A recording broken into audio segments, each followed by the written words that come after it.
What's up, ladies and gentlemen? It's your boy Frankiehardworkshow, and I'm super duper back. So it was a story I've been wanting to get to, but I actually was doing so much I wasn't able to get to it. But one of my subscribers, shout out to Fly Genius, been rocking with me for a minute now. He actually reminded me about this story. So I want to speak on this article from hiphopdx.com, and I want to speak about the story real quick. And I'm gonna go in depth, but let me read this article. So it said Nipsey Hussle was laid down in March 2019, but 3 years later, his suspected killer has yet to go to trial.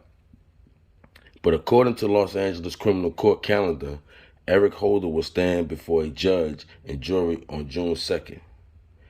A readiness hearing, often referred as a pre-trial conference or settlement conference, a court proceeding where the defense counsel and the prosecutor discuss the facts of the criminal case and either to resolve the case or not, is also scheduled for May 19th.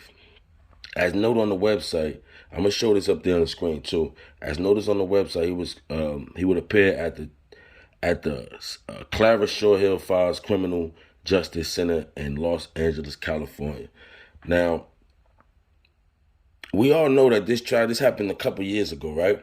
But for some reason, this is not like the first time they pushed this case back. This case been getting pushed back for several court dates. Now, I'm going to speak on all the court dates that it been pushed back to. Now, listen to this. The high-profile case was originally scheduled to go ahead in April 2020 before postponed to early 2020 due to COVID-19.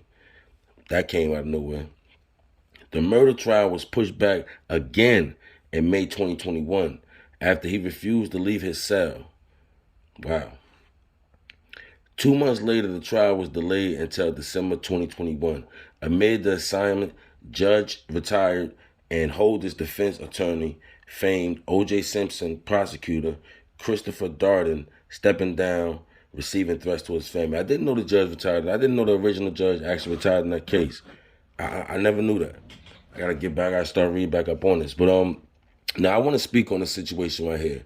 Now it's not unusual. It's not unusual for the case to get pushed back. It's not unusual. But now I'm speaking from this is a high-profile case. This case should have been open, shut, and closed. What is going on as far as this proceedings? But now, why is this taking so long?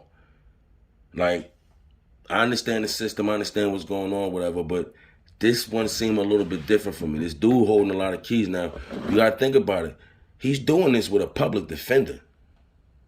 This is a public defender with a lot of power that's pushing this and moving this around and moving this court date. He's doing, and from what they said, that public defender was actually a pretty good public defender, if I'm not mistaken, allegedly. So my thing about this is, what's really going on? Like, what's really going on with this situation? Why is they covering this man so tight?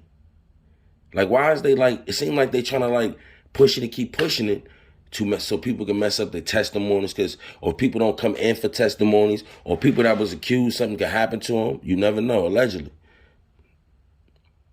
This case seems very, very strange to me. It always seems strange to me from day one. You know, a lot of people looked at this as, oh, this is hate. This is jealousy. This was this. I believe it was way bigger than that. Because, like I said, listen, look at Crenshaw right now. Look at the surrounding area right now. And there's no disrespect around there, but look how it's moving around there as far as the politics. I don't think the Marathon store opening back up, which would be sad for me. I'm pretty sure they online doing what they think, but it would be nice to see it. But I don't think they don't want them back there. If y'all didn't notice, they brought up a case. They brought up a case that stating that police was basically harassing them. I made several videos on that years ago. They didn't even want them to be there. So look at the politics now. Like I said, you got the Ram Stadium not too far from there. They got the train system around there. They're building several businesses around there that don't have nothing to do with us. It's gentrification going on there. Now, if that man, this is my opinion. If he was still alive in that area, would be totally different. It would be totally different.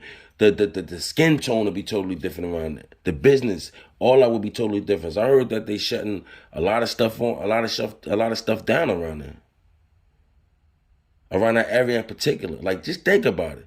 As soon as that man gone, all this stuff happened. Not saying that it ain't other people around there that's holding it down and fighting. None of that at all. I'm just talking about the guy, the high profile guy, NIPSY HUSSLE, around the respect. Rest in peace, NIPSY HUSSLE. Him, the high profile man himself, he's not there no more. So now it's like people don't even pay attention no more. That's what they wanted to happen. Y'all let me know how you feel about this, because like I said, it was bigger than this, man. It was bigger than just somebody being slayed because of jealousy and snitches and all that. In my opinion, it had to have been bigger than this. Look at the outcome. It's your boy Frankie Hard Work. Like, comment, subscribe, share this video. Go follow me on IG at Frankiehardwork1. Go follow my brand, Hard Work Uni _. And y'all be good out there and be safe.